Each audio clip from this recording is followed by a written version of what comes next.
Hey everybody.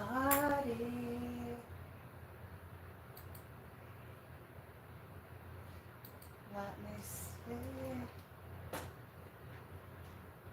Let's see what we got going on. Oh look, I can't be seen. Haha. Alright.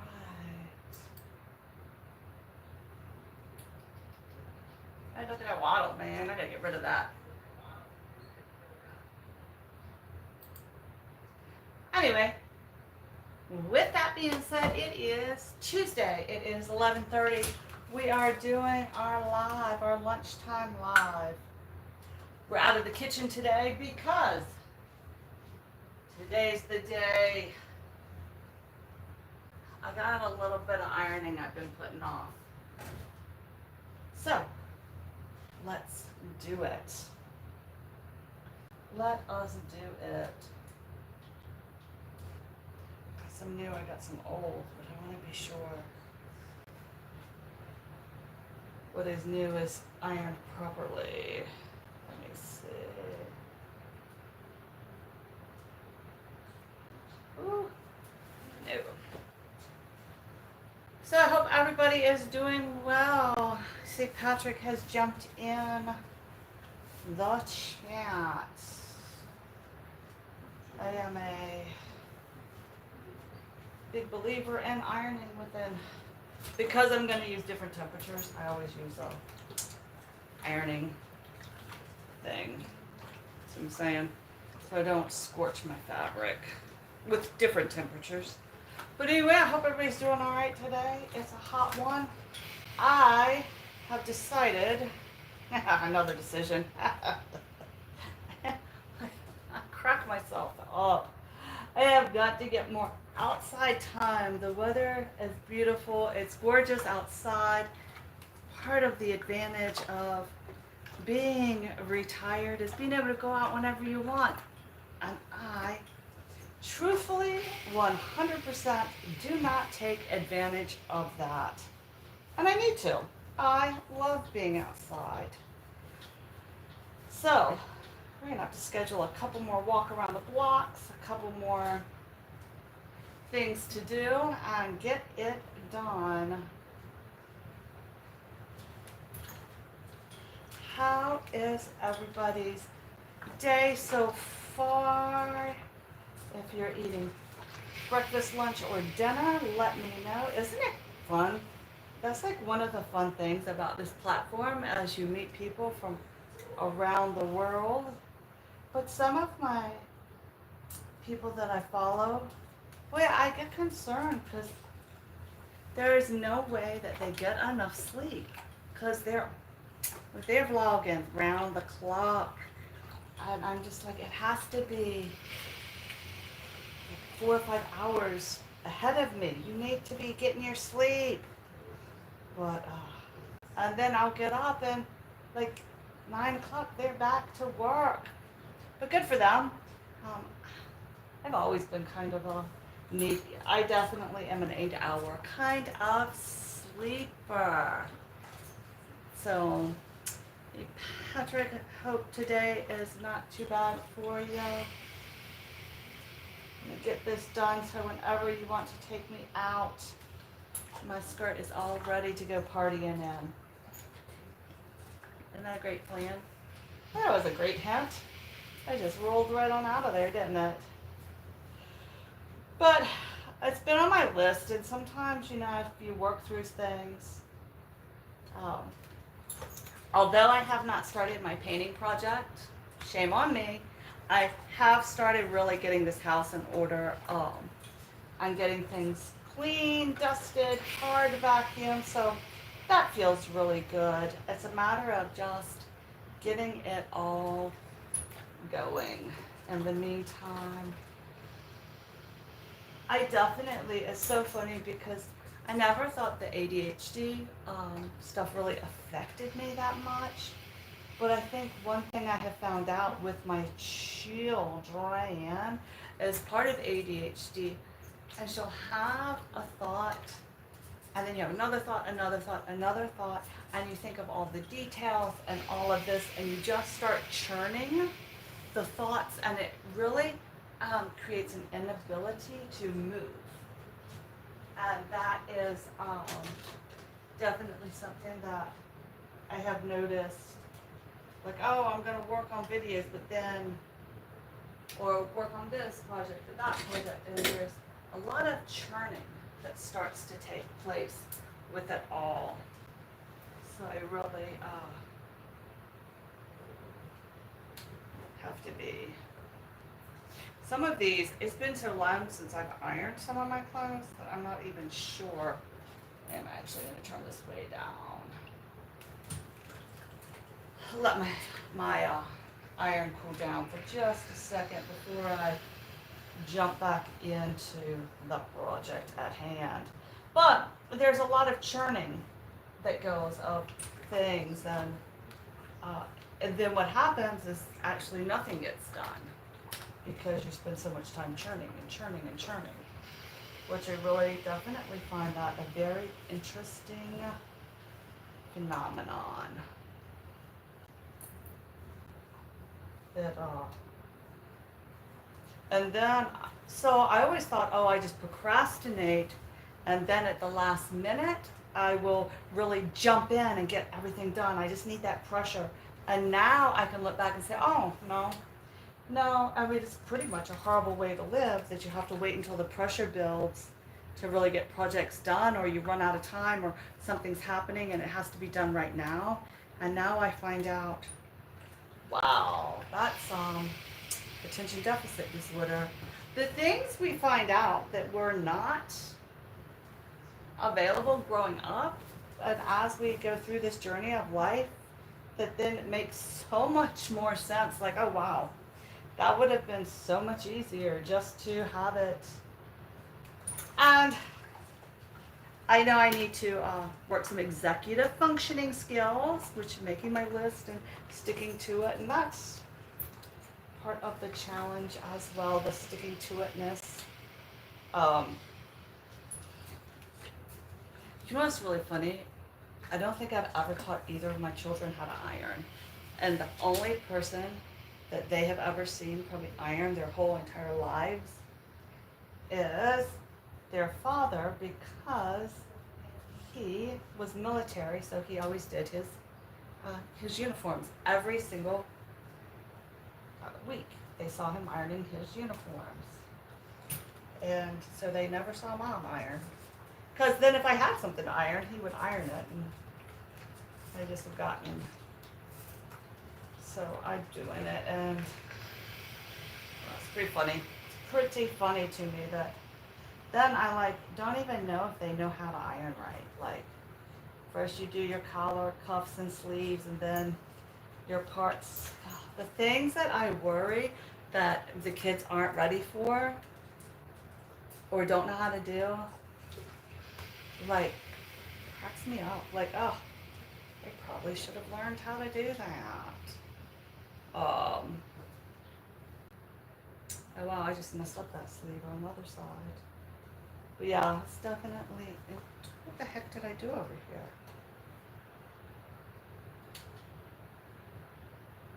here? I ran the seam down the wrong spot. Anyway, see, maybe that's why I shouldn't iron. But yeah, so isn't that interesting, the things that you can figure out and this journey? Again, I guess it's better late than never, but it sure can explain a lot of struggles that were kind of needless struggles through life. Still a little too hot of an iron to go on rayon. So. And sadly, nobody wants to have those kind of struggles. Let me get a little, what came right out? A little thing. So how is it, guys? Where are you? Can we all just say that our hearts and prayers are with all of our friends and families in Texas, and anybody we know that might be being affected by this tragic flooding? How heartbreaking, how traumatic. I am just so sad. You know, you never send your kids off anywhere and expecting a massive tragedy to strike. And so my heart breaks for all of those. Hey, Miss Panda, how are you? We are getting the ironing project ironing.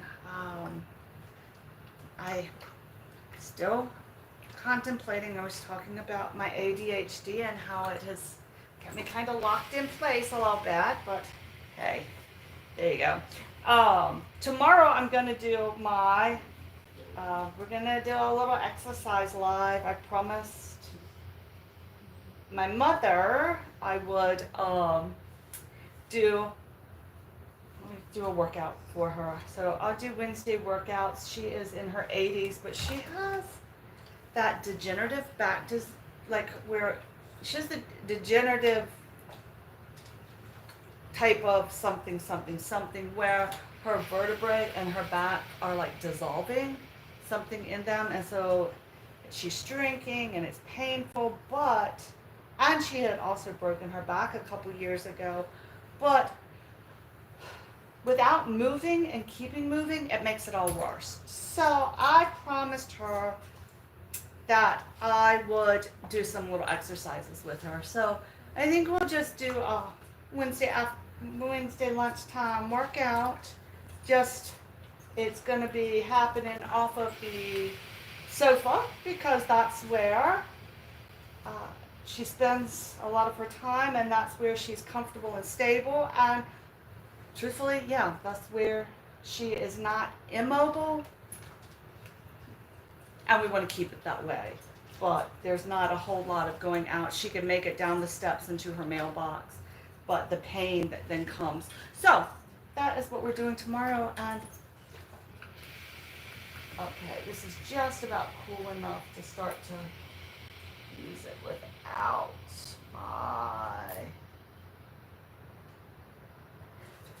I turned my iron too hot. I had it on 100% cotton. And then I realized, oh, very little of what I have. So while I'm trying to let it cool down some, I'm going ahead and ironing with my cloth. So we can go ahead and I literally have not ironed in forever. I have strings hanging off of things I didn't even know. It's gotten to the point though I can't get dressed without ironing something, and then so I don't feel like I have anything to wear because everything needs to be ironed. So today's the day, the magic day of ironing our clothes. Oh, okay. Switching gears. I had a thought. Yesterday when I was walking the dogs, here it is. If you had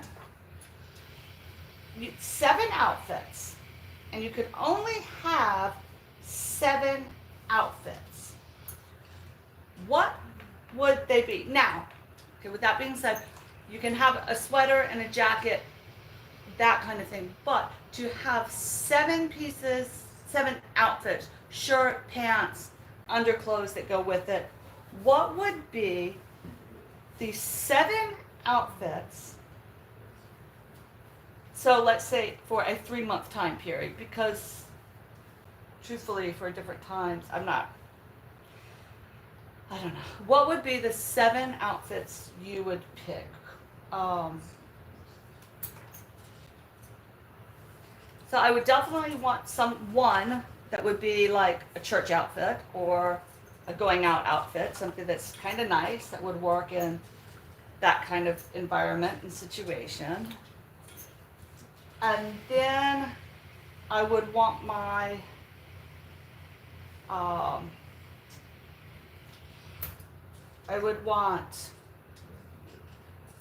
my 4 pairs of pants. I would want 1 pair of like legging yoga pants, 1 pair of pajamas, because I really do like to sleep in pajamas. So we got to put that out there because that's going to count as an outfit. I would want, because I got my yoga pants, a pair of jeans, 1 pair of either khakis or colored pants, Um, something like this that's just like I could wear out and around, but also work in. Um, actually, I think with 7 outfits, you could pretty much take care of everything, right? What's happening? There. This has got a bad iron on it. Hold on. Yeah, that one spot right there is not wanting to. Yeah, I guess actually you could. Only thing would be you would just be wearing the 7 outfits all the time.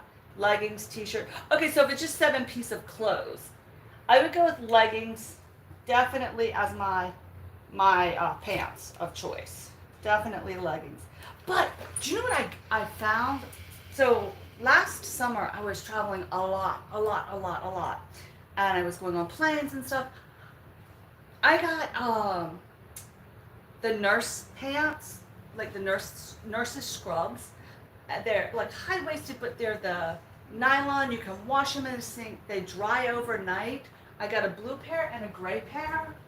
They have the stretch. They're really comfortable, and they have a place for your cell phone. Those pants, you can kind of dress them up and dress them down. Those were one of the best travel pants I got. I absolutely adored those even more than leggings because they were cool. Hold on. Do you know what I'm talking about? But those are like my number one, and they don't wrinkle. And so honestly, those pants, I have taken 2 pairs of those pants and the gray pair, and no, I had a navy blue pair and a black pair. I still have them, and a pair of jeans, 1 pair of jeans, and that's all I needed for like 10 days of traveling. And just the fact that I could wash, and that was going out. We had gone when we were in Vegas, and we were out doing Grand Canyon and hikes and stuff and things, and Hoover Connect, doing all of that. It was great because I could wash them in the sink, and it was definitely a wash and go situation. So I definitely would add those pants, and they're baggy and they're elastic waist, and we all know that that's a bonus. But so I really did like the nurses scrubs, and I highly recommend. And I found them. I need my clip. I found them at Rose's. They were $10. They were not expensive, and yeah. So that is a pair. If you have, if you're a legging fan like me, it's a really good option for a great pair of travel pants, and something that is just, I mean, you just rinse them out in the sink and they're dry by morning. It was great. So that was that. So, okay, I'm adding that to my list. And I do like jeans, but I like really baggy, oversized jeans. So, but leggings I can't do without. I definitely love my leggings, but with my leggings then I have to have my big shirts. I'm just kind of a baggy clothes kind of girl, which is really funny. Like, so my sister, Nikki's Happy Lifestyle, she is Khmer, and there's a whole thing if you go to my other channel and blah blah blah. But when she came to this country, modesty and the Khmer culture is so important. And she came, boom, 1980s, right in the middle of middle class America, dropped down, and there wasn't the cultural understanding. We had no training in that stuff then. They just didn't provide it. They're like, here, kids coming out of refugee camp. Okay. So that summer, the first summer she was with us, it was like, okay, we go to the pool all summer. Well, she couldn't imagine undressing and going publicly bathing with boys, girls in this outfit that shows it was, but nobody understood. Why was she wearing pantyhose under her bathing suit and this and that? But Now she is so fit and so in shape, and she just wears, the cutest little outfits. And if we're going out, she get her little tight fitting, not tight fitting, but form fitting outfits on because she can pull it off. She has maintained and kept herself in top tier shape. And it's so funny. And now I'm just like, look, if it doesn't flow with the wind or trail behind me when I move, then it's too tight for me to wear. It was really funny when I was 15, 12, 15 hours, hot little thing. Hot little mom. So it's just interesting how some, things, the tides turn, but I've always kind of liked flowy, baggy, soft, with lots of patterns. It's, yeah. So that is what it is. What are your least favorite household chores? I really like ironing and stuff when I have the time or when I think about, I should do it. I don't really mind doing anything.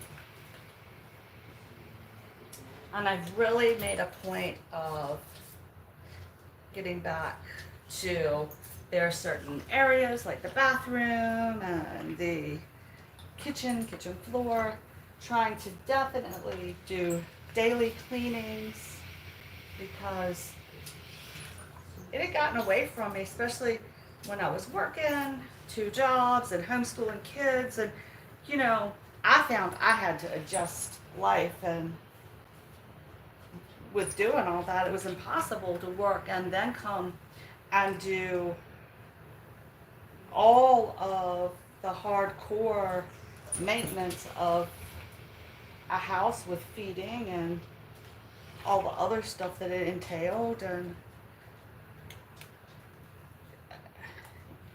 and I always think, wow, how did my mom do it with all of the children and being a single mom? But then I remembered, well, Miss Shirley came, and Miss Shirley was with us, and she did the cleaning, and she did a lot of also, it's wonderful when you have somebody in your life that not only is domestic help, but also becomes family. She was on the school pickup list for the younger children, and that was how we got it all, Mom got it all done. And we also, it's not too bad, helped a lot. So yeah, it's different. It's definitely different. The more people that are in the environment, some ways it's easier to keep it clean, and other ways it's not. But I think when you have your role and you know what you have to clean. But moral of the story is, not that I go off track ever with my storytelling, the moral of the story is I have started now, because I'm able to focus on more of the homemaking skills. I'm really trying to rediscover my enjoyment of having my space top tier organized, and being able to, even though I procrastinated and put it off for a long time, to say I'm going to take 3 hours today and iron all of my clothes. I mean, do you see my pile? It's a pile of clothes. I didn't even know that I had that many clothes that I did that make y'all nervous leaving my iron down? I turned the heat down because I do have rayons that are coming in, so I didn't know it wouldn't burn. I got distracted, actually. So, yeah. After the other things I have that I need to get done this week in terms of Little Susie, I must call it Little Susie Homemaker. How about fabulous homemaking, because it is a fabulous skill. I have to reorganize my pantry. That's kind of like, I like stuff super organized, but then I sit stuff, and I'll say, I'll come back to it and get it put away later. So about 4 times a year, I have to go on in and reorganize the pantry. Plus, I mean, all the stuff on the bottom needs to come out anyway and be just to get a good sweep and clean and mopping down there. Then, there's always something to do. But I do find that I can now, like now where I am, because I'm not exhausted doing other things, because my focus isn't so everywhere, I really can enjoy the task of organizing a space and organizing it well. And it doesn't necessarily feel like a tremendous chore. Just like all of this ironing, I am really thankful I'm able to stand here, get my behind out of a chair, and get it done. And after this, my sister swears I need to turn music on and dance while I do it, but I probably turn it on and listen, turn the YouTubes on and listen. I'm currently listening to court cases, so we'll probably go back and do that while I do that. But what a joyful thing to be able to do. I'm so thankful that I'm able to do it. Let me tell you, I'm so thankful that I have an iron. Oh, I need to buy my mom a new iron too. That's another thing. She has this iron that she's had my whole life, even though one of the legs doesn't, like, I don't know. Then you try to use it and they laugh because it falls down. And that's not a good thing. But yeah, maybe next time I get up there, which I think maybe next week will be a road trip to Granny's house, I believe. But I know my daughter says she's coming in. Look at this shirt. I found it. My mom got it for me for my birthday at Costco. And it's linen. It's a very nice linen. Let me see. Oh, hold on. I'll tell you exactly what's in it. But there's some pitiful. Let's see what we got here. It is.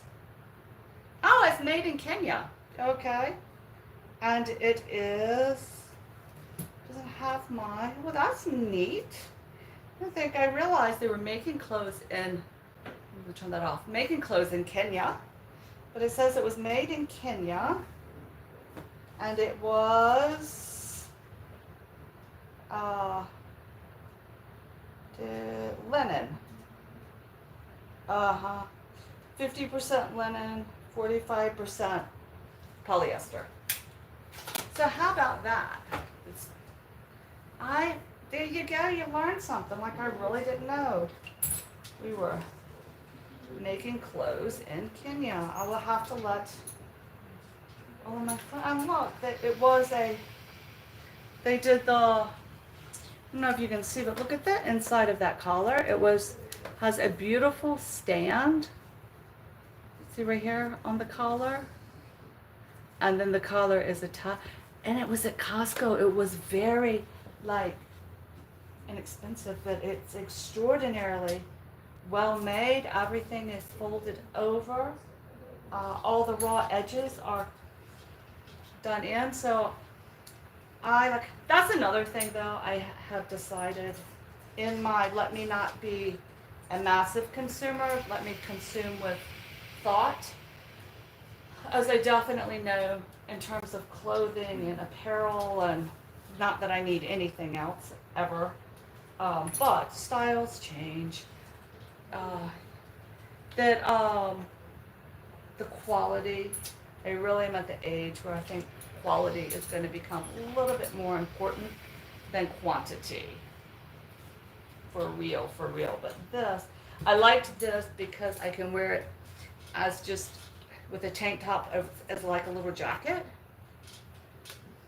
or as a shirt. So, and I just love that color anyway. I'm a pink kind of girl. Anytime I get anything, no matter where it's from, I have to wash it before I wear it. So that is what we're doing. What is your most favorite domestic chore? Like, truthfully, I don't mind and I like cutting the grass a lot. But that's because we have a tractor, riding lawnmower thing. That's probably right now my current favorite thing to do. So, um, yeah, I really, really, really enjoy that. Well, yeah, no, I'm really kind of surprised, like going back and like having time to do stuff like this, that I am definitely enjoying it more. Up, but lucky for all involved, we already have dinner figured out, so that's good. Tonight we're doing Aldi's had the tuna steaks that had the seasoning already there, and I had gotten those a while ago, and we haven't had fish in a while. So this actually needs a bit more steam to really get these wrinkles, but I don't want to turn my iron up any higher, so I will spray it. How about, here's another question. Are you do you iron with starch? See, that's really what I should have on this. Get my starch out. I don't know. It's summer. It will all melt. Some things I will use starch on, or I like a heavy starch. Other stuff. You know what? Honestly, I've worn my clothes straight out of the dryer for so long that the few things I iron, if it calls for starch, I'll put starch. This would have been fabulous with a bit of starch, but excuse me, it's behind the cabinet. And I would have to move stuff to get to it. So it's not getting starched. And let's be real, that's okay too, right? Yes. So my new video dropped weirdly this morning. Sometimes I think I'm dropping a video at one time and it drops at another time. So if you haven't watched it, go over there. It's about being a toxic parent and how that realization hit me. It's crazy when you see yourself one way or don't see certain traits in yourself, and then all of a sudden you hear what you're saying and realize, oh my gosh, I am toxic. So I did a little video about that, and I have a couple more videos coming out about this journey of going from my children going from transitioning from kids into young adults, and we're still our support staff for them, and what does it look like, what does it mean, and how do we change and grow with our young adults in order to stay relevant and part of their lives. Because truthfully, it's very hard to have a relationship, a meaningful, intimate relationship with somebody that still sees you as a 5-year-old or 10-year-old and does not acknowledge the wonderful adult that you've grown into. So I am starting a vlog series about that, because the changes hit so fast and so hard, and this is my vlogging time, so it's what I'm using this channel for. And let me know, what you think about that. The other one I'm getting ready to work on today to get out is called, I didn't know I didn't speak their language, or I'm not quite sure what the title is, but I just realized, and I'm making a video about the fact that part of the miscommunication I've had with one of my children is we weren't speaking the same language. So it was a really interesting realization when you realize when I say we, I guess me and all my personalities, but when I realized we're not saying different things, for a lot of what we're thinking about, we're just saying it in different ways.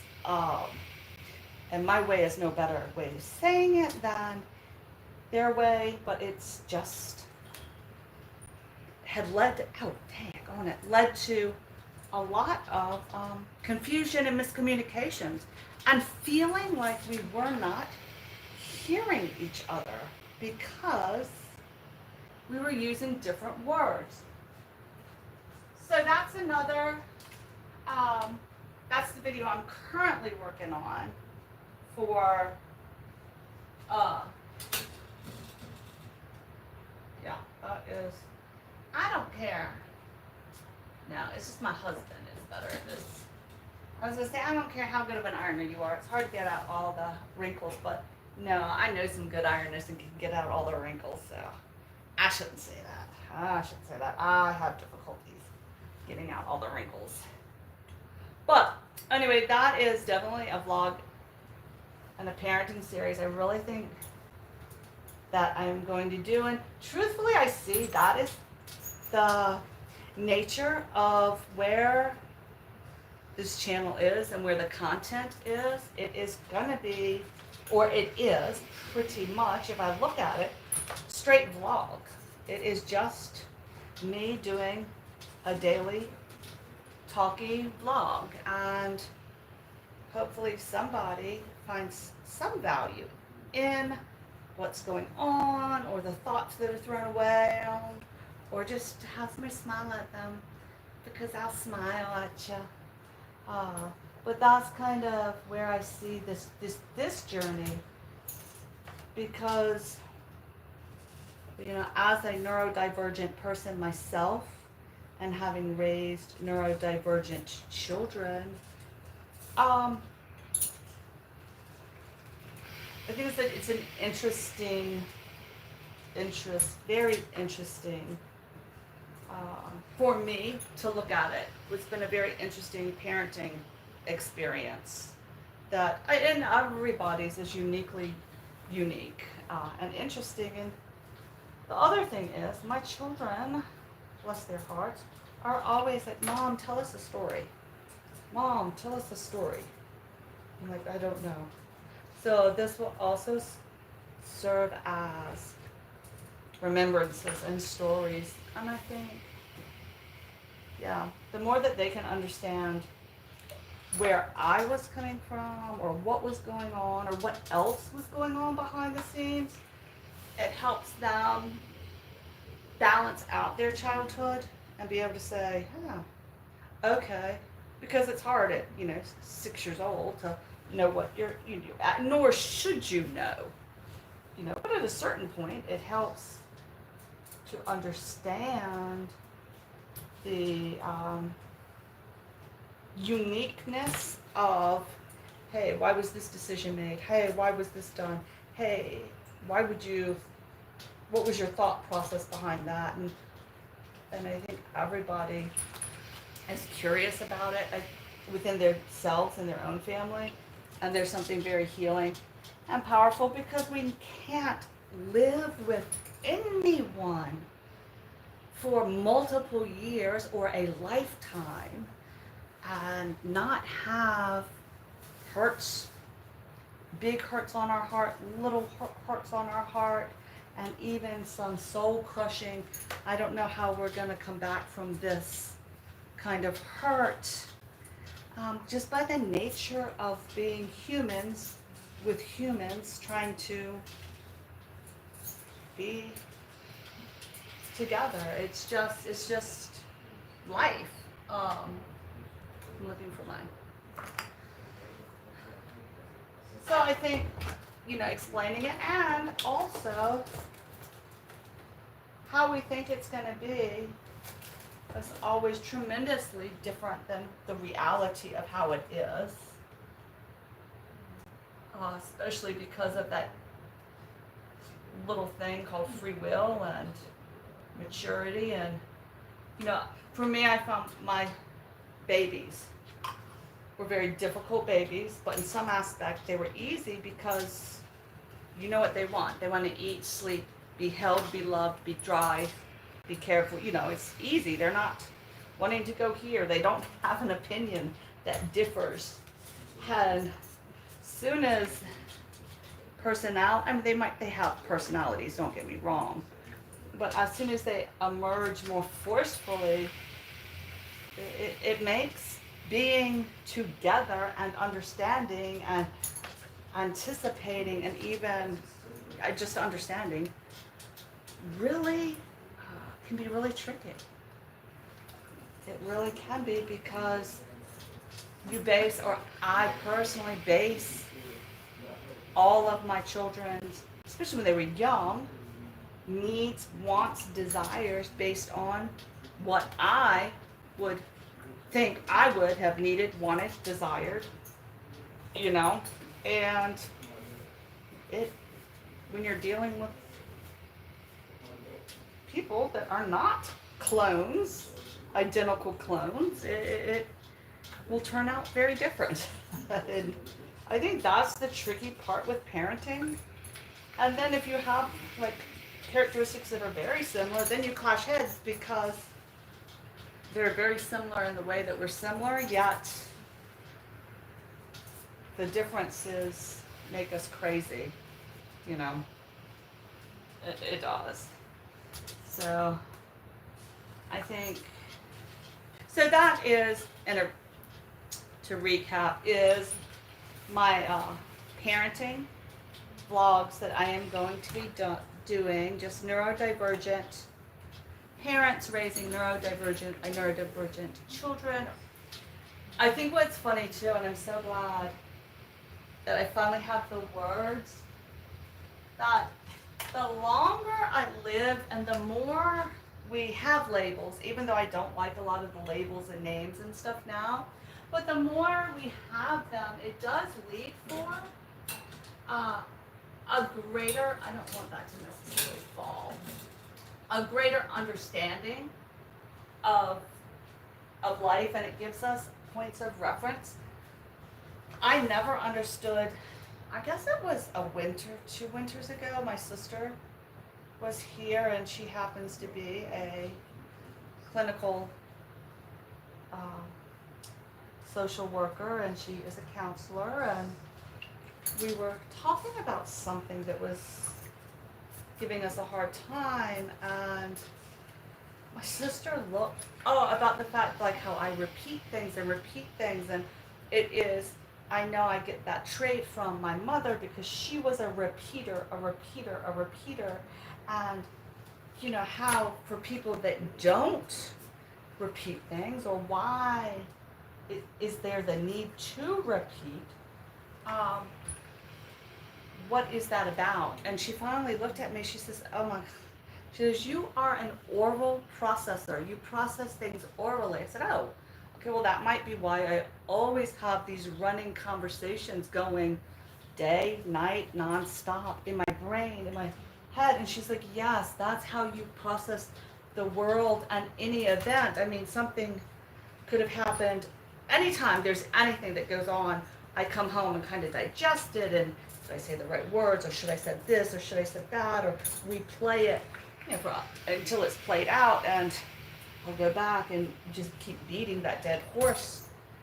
And then to now have the words to be able to say, oh, I'm not just repeating to repeat, I'm orally processing to be able to process this for my brain. And I think that was one of the big breakthroughs that really started the discussion with myself and my children over our similarities and our differences, and wow, that if we have the correct vocabulary, we can communicate with each other.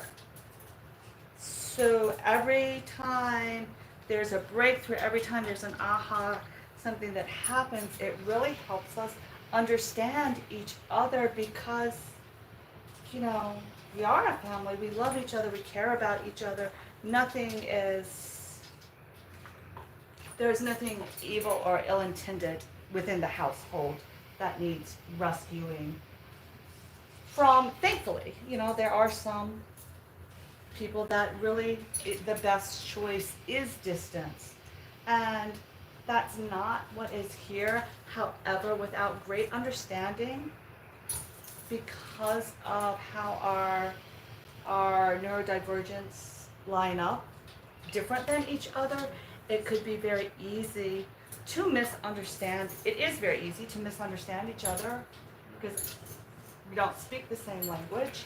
And then to allow that hurt to diminish our relationships with each other because it becomes emotionally not safe to be with each other. So, yeah, that's kind of where it all started. And it's so ironic. Myself and my son are oral processors. My son, we knew was. He was the baby that would cry himself to sleep or talk himself through his day, or I could always tell if he'd had a confrontation or anything had happened because I would hear him monologuing.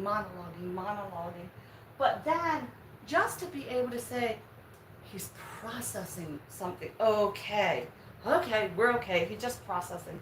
It was just such a relief to have finally have a word for what was going on, how it's going on. And it also helped my daughter and husband, who do not do that, to understand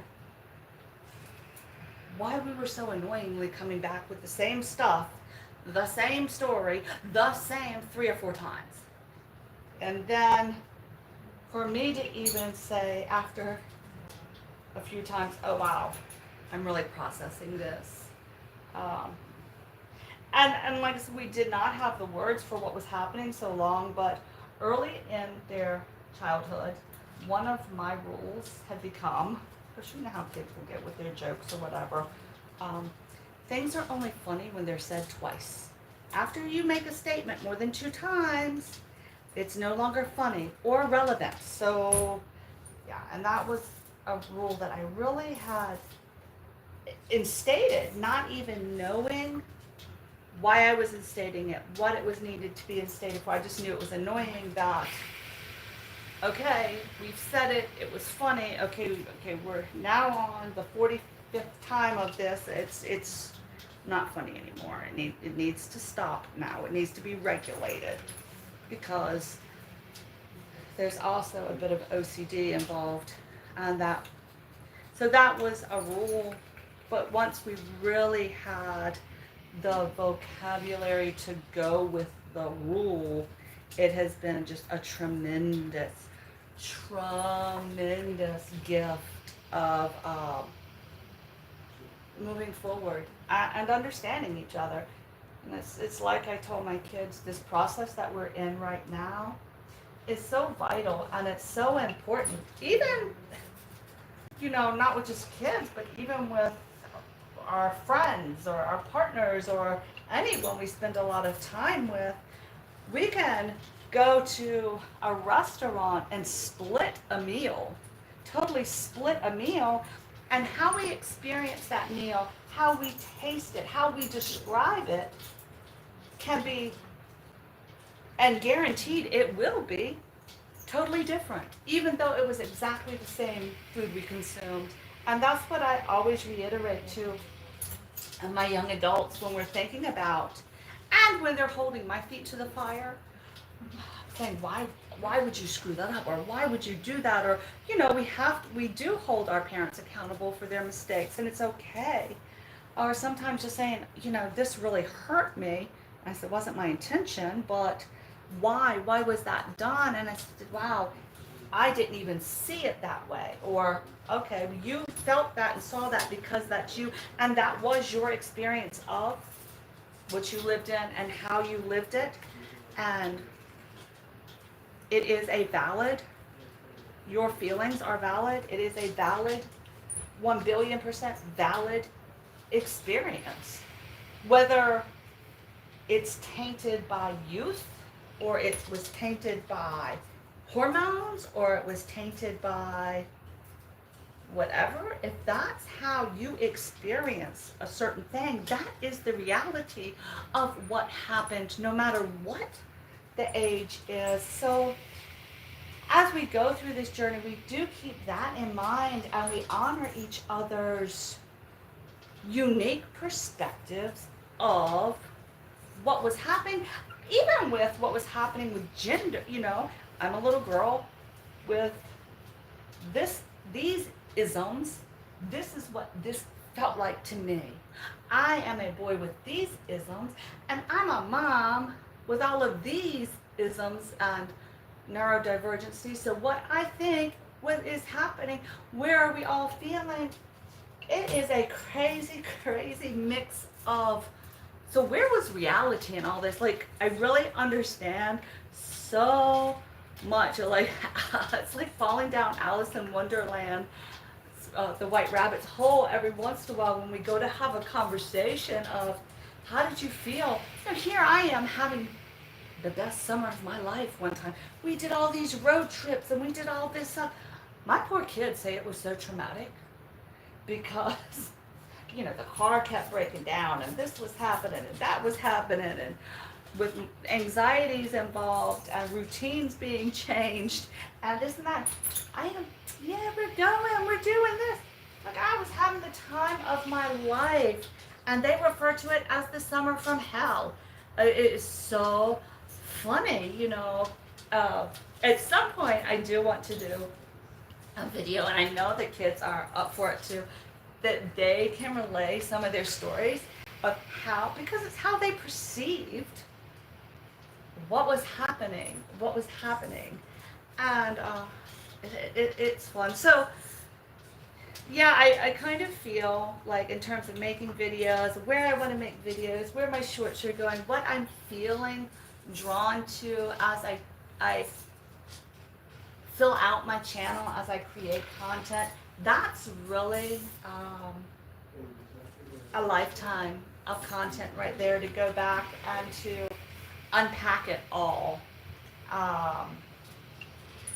Yeah, there's a lot, and because it's me and I'm neurodivergent, my videos will not come out in any order, but whatever hits my mind at that day. So yeah, let me know down in the comments section, what do you think? Is that interesting? Do you like that kind of conversations and talks and thoughts? And somewhere in my house, I have a book that I kept, and I gotta find it. I've put it somewhere safe. That when they were little, I kept a book to say why my kids need counseling. It was just a little notebook, and I wrote down all the ways that things had gotten out of hand that day, because I had to have an outlet. So I wrote it down, why my kids need counseling. It's like, you're gonna have the true facts. And it kind of helped me keep light of some really, really heavy situations, because we had some life and death medical things going on as well with one of the children for numbers of years, and that added to the stress of it added to the flavor of their childhood. So we still have plenty more to iron. Oh my goodness. I just have plenty. Okay, so I said of the outfits I would take, and I would always keep, if I had to pick just a few outfits, the nurse's pants were definitely one, my leggings, but may I also let you know that my Indian sisters have the right idea, and my sisters that are, you know, Pakistani on the continent, or Arab, with their clothes, these dresses and pants that are just cotton, and they're breathable and they're movable, and they look so cute when you wear them, and you can wash them, and it is not cultural appropriation, it is cultural appreciation.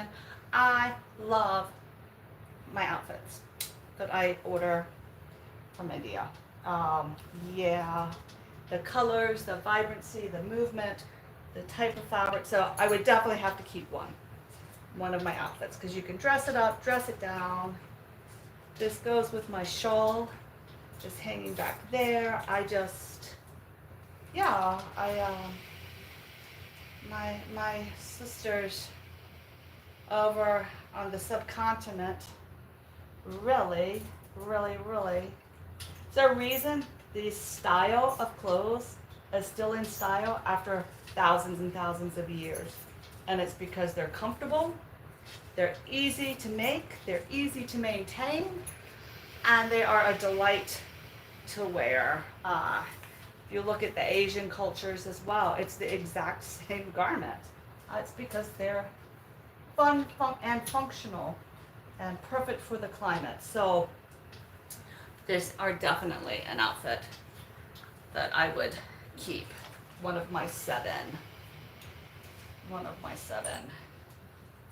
So with that being said, tomorrow we are going to do a sofa workout for my mom. Because Mom, I promised Mom, we will get over there and we'll sit on that sofa. You can bring your weights. You can bring soup cans if you don't have weights. We'll try to move for an hour.